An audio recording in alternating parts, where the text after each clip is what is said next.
Bonjour à tous, on se retrouve pour la 6e partie du championnat d'Europe d'échecs à Petrovac au Monténégro. Alors ça va un petit peu mieux, hein, avec 3 points et demi sur 5. Il faut aller encore chercher 3 victoires pour la qualif à la Coupe du Monde. Et je joue contre le fort grand maître et jeune grand maître autrichien Félix Bloberger. Alors un joueur que j'avais battu l'an dernier en Bundesliga, et qui a aussi une chaîne YouTube. Je vous la mets en description. Vous pouvez aller voir. C'est parti. Je l'ai regardé d'ailleurs hier, directement quand j'ai vu que je l'ai joué. J'ai regardé précisément ces parties.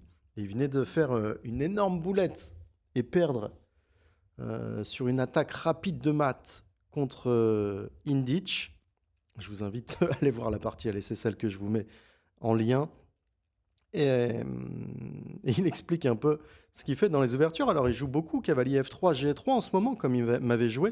L'Areti, mais cette fois, il décide de ne pas répéter et de jouer E4. Peut-être qu'il veut jouer des lignes un peu plus forcées, hein, suite à sa défaite. Et il a vu que j'ai utilisé ce cavalier F3, G3, ronde 3 contre Lavrencic, contre le jeune joueur slovène, la partie, hein, qui est évidemment sur ma chaîne YouTube également, puisque ça a été une partie heureuse. Alors aujourd'hui, il envoie E4, C5, cavalier F3, E6. Il joue D4. Alors son compère autrichien, Valentin Dragnev, m'a joué G3 il y a un mois en Bundesliga. Donc j'ai évidemment révisé un petit peu, hein, ce G3 aussi. Mais je m'attendais assez à D4, puis on prend D4, cavalier prend D4. Et ici, je viens de jouer cavalier C6 contre Khazar Baba Zada, juste ronde 4. Et je me dis, ok, en tout cas hier soir, je me dis, si je joue E4, ici je vais jouer à 6, comme j'ai joué contre Michael Adams aux Olympiades. Et en révisant, je vois que j'imagine qu'il va jouer C4, cavalier F6, cavalier C3, fou B4, dame D3. Et en révisant un petit peu avant la partie avec D5, je me dis, ok, cette ligne, elle est un petit peu trop annulante et je vais devoir me souvenir de quelques coups. Est-ce que ça vaut le coup contre un adversaire qui vient de se faire mater en 25 coups sur une gaffe tactique? Est-ce qu'il ne faudrait pas peut-être jouer quand même le cavalier C6? Mais ok, j'ai peu de temps, je révise vite après, après avoir mangé et après la sieste, juste avant la partie. Et puis il n'y a pas que E4, hein. Il y a du D4, il y a du cavalier F3, G3, il y a plein de lignes. Je décide quand même de jouer à 6, C4. Je me dis, bon, tant pis. Et comme il a perdu la veille, il va peut-être faire une nulle rapidement, ce qui serait pas si mauvais, hein. On joue côté noir et contre un bon joueur. D'ailleurs, encore une fois, 25-36, les mêmes chiffres que moi, 26-53, un petit peu à l'envers, comme Matic. C'est un peu bizarre ce championnat d'Europe qui a C3, fou B4, dame D3, il me le joue. Allez, je joue tempo, D5, ED, fou E2, petit roc, cavalier C6. Je débite les coups, puis cavalier prend C6, pion prend C6, pion prend D5, cavalier prend D5, lui aussi, cavalier prend D5, dame prend D5. Je suis arrivé avec 5 minutes de retard à la pendule. Pour cette partie, j'ai largement rattrapé. Là, on est au 13e coup. J'ai dépensé peut-être 30 secondes de réflexion et mon temps se rajoute de 30 secondes. J'ai plus de temps qu'en début de partie. Et il commence à réfléchir pour la première fois. Il va jouer le coup principal, le coup qui pose un tout petit peu de problème. Le coup dame G3. Allez, fou D6 tempo, fou F4, fou prend F4, dame prend F4, dame F5. Je l'ai révisé, hein. Il y a quoi? Il y a 20 minutes, 30 minutes avant la partie. Dame prend F5, fou prend F5. Et ici, il me joue le coup principal, tour AC1. Pour vous dire à quel point je me souvenais de cette position. Après tour AC1, ici, j'ai joué tour FD8 quasiment à tempo. C'est que juste avant la partie, je me suis posé la question, qu'est-ce qui se passe sur tour FC1? Est-ce que je peux jouer tour FD8 aussi? Et en fait, ici, pas du tout. C'est pour ça que ce genre de position, il faut faire très attention, même quand on révise bien. C'est que chaque coup a un petit détail. Ici, une différence de tour, eh bien la tour reste en 1, elle tient à 2. Et ici, après tour prend C6, tour D2 comme j'ai joué dans la partie, tour prend A6, les blancs auraient un net avantage parce que la tour est déjà derrière le pion A. Après tour FC1, bon, il y a une autre défense que j'ai vue juste avant la partie. Mais il fait tour AC1, ok, tour FD8, tempo, tour prend C6, tour D2, tour prend A6 et ici je prends mon premier temps de réflexion parce que je sais que c'est le moment où il ne faut pas se tromper et je vérifie un peu avec le calcul mes lignes d'ordi. On voit, on sort de l'ouverture, on a quand même 2 pions de moins dans cette position. Alors il va falloir les récupérer ou avoir du jeu. Je vais en récupérer un, ça c'est sûr, mais il va falloir avoir du jeu. Vous voyez, après tour prend A6, évidemment pas tour prend E2, il y a tour prend A8, la tour qui est défendue par le fou. Si je joue tour prend, fou prend, tour prend B2 qui vient taper A2, ici évidemment les blancs jouent tour A1. Si on joue fou B1, eh bien il va jouer A4, il est complètement gagnant. Ce genre de finale, elle est aussi complètement gagnante pour les blancs, c'est ce genre de finale de fou, le pion qui va tout seul à dame. Et je joue le bon coup ici, tour C8. Alors 2 points d'exclamation. Évidemment, j'hésite parce qu'ici il y a soit tour C8, soit tour B8. J'hésite entre ces deux coups, mais après tour B8, je vois fou C4, tour prend B2, tour A7 qui vient taper F7, je dois jouer fou E6. Le seul coup, parce que sinon son fou est extrêmement bien placé, par exemple si je joue un coup comme fou G6, le fou qui a double utilité, qui met pression et qui défend A2. Par exemple, un fou B3 serait très difficile à défendre ça pour les noirs. Donc fou E6, fou prend E6, pion prend E6, H3. Et là, bon, ça a l'air bon. Si j'arrive à tirer ma nulle ici, ça va pas être facile en tout cas. Il faudra jouer à base de tour B1 peut-être, mais ça va être dur. Donc évidemment, je joue le bon coup, tour C8. On tient cette case C4 extrêmement importante. Le fou qui doit bouger, tour E1, ça serait 2 points d'interrogation, évidemment, pour le mat du couloir. Qu'est-ce qu'on a comme mauvais coup ? On n'a pas de fou C4, parce qu'ici, les blancs n'ont pas de mat du couloir. On tient cette case C8 avec les 2 pièces. J'ai évidemment calculé le coup fou B5, le plus naturel, après tour prend B2, A4. Mais on voit que sur B5, le fou défend A4, mais n'attaque rien côté L-Roi. Il est assez mal placé. Et ici, tour A2, tout simplement. Et c'est nul assez facilement. Il y a des lignes, j'ai calculé un peu ces lignes, comme tour C6, tour prend, fou C2. Alors après un coup comme tour C1 ici, est-ce que vous prenez le pion A4 ? Eh bien, non, pas du tout, parce qu'ici, fou prend A4, tour prend A4, tour C8, échec et mat. Donc on va jouer un coup pour créer une petite sortie.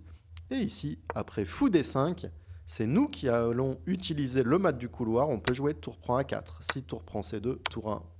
Donc on tient la nulle ici après fou C2. Évidemment, si pas tour C6, eh bien on va avoir beaucoup de jeux. Par exemple, tour D6, G6. Et notre tour va arriver en C2. Le fou très mal placé. C'est nul facile. Après tour C8, il prend son temps et joue le bon coup fou F3. Le fou qui tient cette case à 8, le pion s'il arrive à avancer vite, il tient la case et il défend un peu l'aile roi. Fou F3, le seul coup qui pose problème. Je joue tour prend B2 et ici il va jouer un excellent coup, le coup tour A1.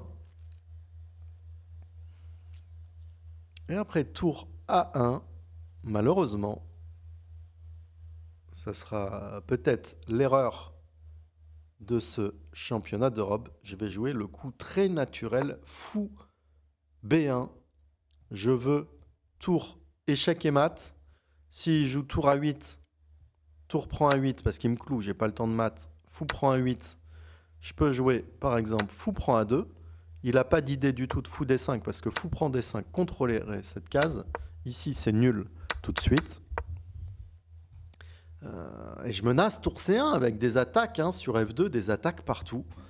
Mais ici, malheureusement, H3. Et après G5, le coup le plus logique, A4, tour C1 échec, roi H2, tour prend F2, A5. Eh bien, je ne peux plus arrêter ce pion A. C'est la catastrophe ici. Les blancs qui sont complètement gagnants sur des coups très logiques. Est-ce que c'est la fin de ce championnat d'Europe? Heureusement non. Heureusement, il loupe ce coup H3 qui m'aurait posé d'énormes problèmes et qui aurait probablement gagné la partie. Il ne va pas non plus jouer tour A8. Il va jouer sur fou B1, le coup H4. Et après, je joue G6 assez vite parce que j'ai pas trop le choix. Et après A4, je peux vous dire que là, j'ai des sueurs. Là. Je me dis non, c'est pas possible. Je l'ai vu arriver en plus avant la partie. Pourquoi je joue pas quelque chose de compliqué? Pourquoi je rentre dans une finale un peu complexe alors que j'ai pas. C'est pas une finale non plus que je maîtrise absolument sur le bout des doigts, hein, parce que je l'avais analysé un petit peu pour jouer Adams pendant les Olympiades. Mais il me manque un petit peu les détails. J'avais vu que c'était. On pouvait faire face à quelques problèmes. Je ne l'ai pas assez analysé. Et après A4, heureusement, je trouve une énorme série de coups. Tour C1 échec, le bon coup, roi H2. Alors ici, on ne pourrait pas prendre F2 à cause de A5 et le pion file. Hein. On ne peut pas non plus jouer un coup comme tour C1, roi H2, tour C2. Puisqu'ici, il y aurait même un coup comme tour prend B1 et fou E4 qui vient récupérer la caloche. Mais je vais jouer l'excellent tour C4. On tape le pion H4. Il va jouer A5 ici. Est-ce que vous pouvez trouver mon coup après A5? Effectivement, si j'y arrive pas, le visage absolument tuméfié, c'est que je laisse sûrement sauver cette partie. Je serai pas là à vous commenter une partie qui va sortir là à 19h avant que je parte au sport, qui a été jouée à 15h. Et après A5, je trouve l'excellent coup, mettez sur pause et trouvez-le. L'idée de tour C1, tour C4, c'est de jouer fou E4, échanger ces fous, mes tours qui vont être extrêmement actives, qui vont compenser ce pion de moins. À noter qu'après tour C4, par exemple, s'il joue tour A8 échec, roi G7 et tour E8, pour empêcher ce fou E4, cette fois tour prend H4 échec, et j'ai beaucoup de jeux, par exemple roi G3, G5, et ok, j'ai des F5 et des F4, il est trop loin de la dame, et j'ai beaucoup de jeux contre son roi. Il joue A5, je joue fou E4, excellent coup. Il va jouer fou prend E4, qui me donne un finish assez facile.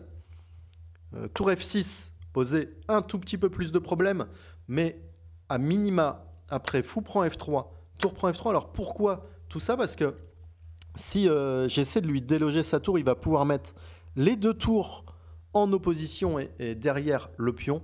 Mais une tour en une finale de simple tour, et ça, vous pouvez peut-être vous en souvenir, ça peut vous être très utile pour vos parties.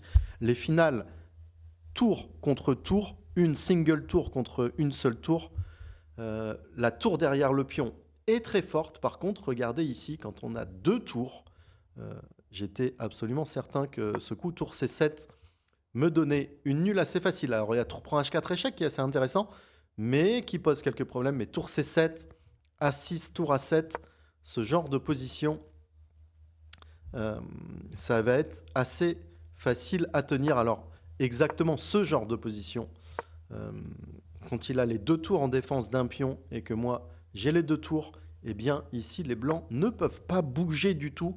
Alors ne regardez pas le tout début de la variante après tour F6, mais plus ou moins c'est ce que je veux essayer d'obtenir, un pion de moins, mais le roi qui ne peut pas venir aider ce pion, et dès qu'une tour se retire, eh bien on prend. Et donc la nulle est assez facile après un coup comme tour F6. Il décide de jouer fou prend E4, tour prend E4, tour A8, échec, roi G7. Je joue simplement roi G7. Il joue A6. Ici, je joue tour prend H4, échec, roi G3, tour B4. Quelle est l'idée après A7? Alors, il me propose nul, que j'accepte. Est-ce qu'après A7, je joue un coup comme tour A4? À vous de décider, à vous de trouver comment jouer ici. Pour les blancs, tour A4 serait le coup catastrophique à cause de la géométrie. Tour G8, échec, roi prend G8, A8, dame. Tour prend, et le prochain coup, on prend H4, qu'évidemment après A7, ici je voulais simplement jouer tour G4, et regardez, il ne peut pas éviter la nulle s'il part vers F1, c'est tour H1, échec et mat, et ici c'est nul partout. Alors je pourrais évidemment également jouer un tour A4, mais je trouvais ça drôle, la danse des tours ici, après un coup comme F4, c'était l'option ici de jouer F4. Eh bien, j'avais vu tour prend F4, tour E8. Pourquoi c'est si fort? Côté blanc, l'idée c'est qu'après tour A4, de jouer tour E1 et de se retrouver avec une seule tour derrière le pion et la tour qui n'a pas le temps de venir récupérer le pion A. Mais ici, tour échec, par exemple, roi H2, tour échec, roi G1. Et dans cette position, il y a une excellente défense, je vous remets du bon côté. Le coup tour E4 avec l'idée, si tour prend A4, tour prend A4. Si A7, on a soit tour prend E1 échec, soit tour prend A7. Et ici, c'est encore une danse des tours. Et c'est nul, tout simplement. Je vais suivre sa tour. Dernière tentative de gain pour les blancs après tour prend H4. Ils pouvaient tenter roi G1, une seule défense, encore une fois. Et c'est pas tour B4, parce que justement, tour B4, ici, tour D8, tour A4, tour D1, et au revoir monsieur, le pion A va à dame, puisque sur tour D4, cette fois, on pourrait jouer tour F1, le pion va pas à dame, mais après tour prend 1, exactement ce que je vous expliquais tout à l'heure. Regardez, tour derrière le pion, ici c'est extrêmement fort, parce que le roi va venir, les blancs qui vont se servir du pion A, comme d'un pion passé éloigné en finale de pion.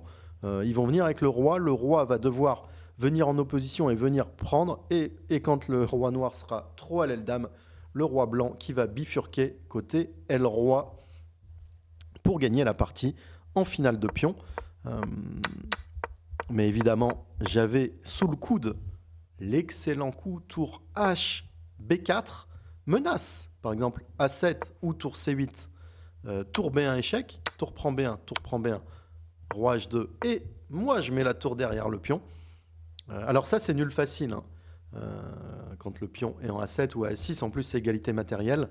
Attention, juste allez, un petit cours mini de finale, hop, ces positions-là, attention, hein, que les blancs n'aient pas soit un échec quand il y a le roi en E6, soit un tour H8, tour prend A7, tour prend H7, ce qui serait catastrophique ici, parce qu'il veut faire dame. Mais si les blancs n'ont pas ces idées, quand le roi noir est en G7 ou en H7, c'est nul facile. Dernier petit truc, dans cette finale, après roi G1, tour HB4, ce qui est très rigolo sur un coup comme tour A3, ici, on va chasser la tour avec nos tours.